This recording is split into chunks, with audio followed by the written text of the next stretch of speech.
Finally guys देख्न सक्नुहुन्छ हाम्रो घरको रुमको ढाँचा बिल्कुल खराब छ। सो हामी फाइनली घर आइपुगेछौँ। नमस्ते, म हजुरहरूको विकास छेत्री र यहाँ चाहिँ मेरो श्रीमती पुतलीजी। हामी घर आइपुगेछौँ। अब हामी कहाँ गयौँ के गयौँ भनेर अहिलेसम्म त भिडियोहरू फोटोसोटो अपलोड गरेको छैनौँ।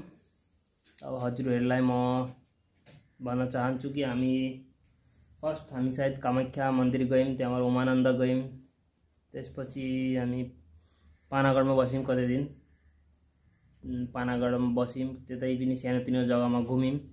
त्यसपछि हाम्रो किस्मत राम्रो, हाम्रो सौभाग्य भन्न सक्छौँ कि हाम्रो अब भारत देशमा 12टा ज्योतिर्लिङ्गमा एउटा ज्योतिर्लिङ्गको दर्शन गर्ने हाम्रो सौभाग्य भयो, जो झारखण्डमा हुनुहुन्छ 7 नम्बर ज्योतिर्लिङ्ग भन्छन्। 7 नम्बर 9 नम्बर नि 9 नम्बर ज्योतिर्लिङ्ग बाबा बैद्यनाथ धाम, जो झारखण्डमा हुनुहुन्छ। तो उहाँको दर्शन हामीलाई प्राप्त भयो। त्यसपछि फेरि हामी कति दिन त्यही पानागढमै बस्यौँ। राम्रो केही दिन बस्यौँ। ती जग्गा सानोतिनो जग्गा त्यहाँ घुम्ने लायक जग्गाहरू घुम्यौँ। त्यहाँ क्षेत्रपाल बाबा, प्रसिद्ध बाबा, धेरै आजभन्दा नै कति 100-200 वर्ष अगाडिको त्यहाँ उत्पन्न भएका बाबा क्षेत्रपाल बाबाको मन्दिरको पनि दर्शन भयो, राम्रो भयो। त्यसपछि हामी जाने त्यसको कुनै प्लान त थिएन, थाहा पनि थिएन। साँच्चै भने सुनेको मात्रै चारधाम भन्दा चारधाम के हो भने थाहै थिएन। त्यही चारधाममा एक धाम जगन्नाथपुरी, जो उडिसामा पुरी भन्ने ठाउँमा हुनुहुन्छ। त उहाँ जगन्नाथपुरीको पनि दर्शन गऱ्यौँ हामीले।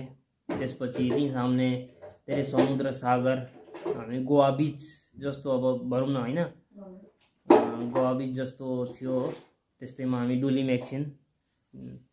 त्यसपछि आयौँ हामी कलकत्ता रोक्यौँ। अब सबैलाई थाहा छ कलकत्ता ठुलो अब पुरानो राजधानी हाम्रो।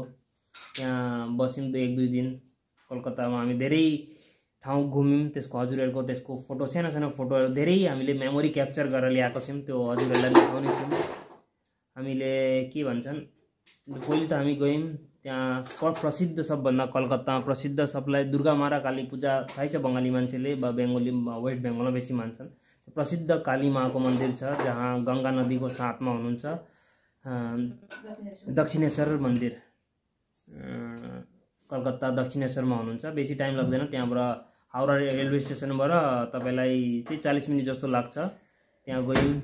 त्यहाँबाट सबभन्दा नजिक हो हाउडा ब्रिज, त थाहै छ तपाईँलाई, सबभन्दा विश्वमै विख्यात हाउडा ब्रिजको त्यसको कति वर्णन जति गरे नि कम छ। हाउडा ब्रिज गयौँ।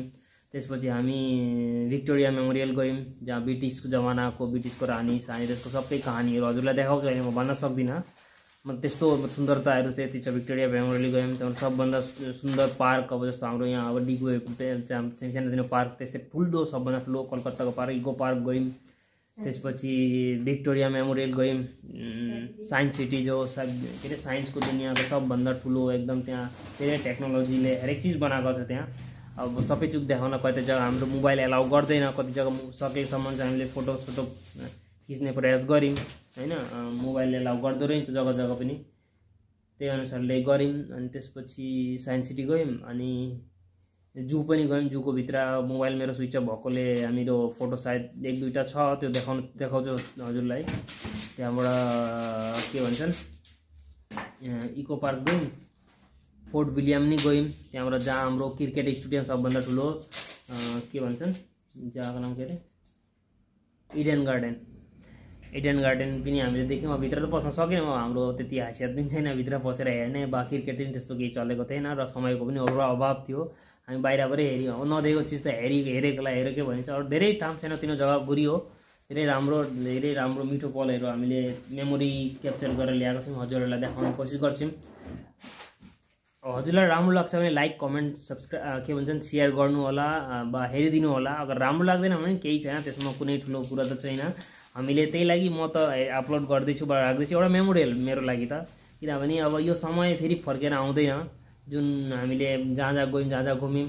आजको समयहरू फेरि आगन्तुक 10 वर्षपछि 15 वर्षपछि जब फेरि यो चिजलाई हेरिन्छ नि आफूले स्वयं अरूले हेरौँ न त्यसमा कुनै म्याटर गर्दैन। जब स्वयं म आफै हेर्छु तब त्यति बेला मलाई चाहिँ यार म गएको थिएँ यस्तो गएको थिएँ राम्रो लागेको थियो त्यो सब चिजै मतलब एउटा मेमोरी ताजा फ्रेस माइन्ड हुन्छ नि भन्छ नि बुढेसकालमा मतलब एउटा एजेड बुढो भइसकेपछि मान्छेलाई त्यो सब चिज हेर्दाखेरि राम्रो लाग्छ भने त्यसै चिजमा धेरै म एडिटिङ त्यत्रो गरेर मैले त्यस्तो त जान्दिनँ होला सिम्पल जे छ त्यही हाल्ने कोसिस गर्छु र हाल्छु। अनि हजुरलाई अगर यदि राम्रो लाग्छ भने लाइक गरिदिनु होला कमेन्ट गरिदिनु होला मिठो कमेन्ट राम्रो कमेन्ट गर्नु होला अनि सकेसम्म सेयर गरिदिनु होला। अनि अरू त केही छैन यस्तै हो।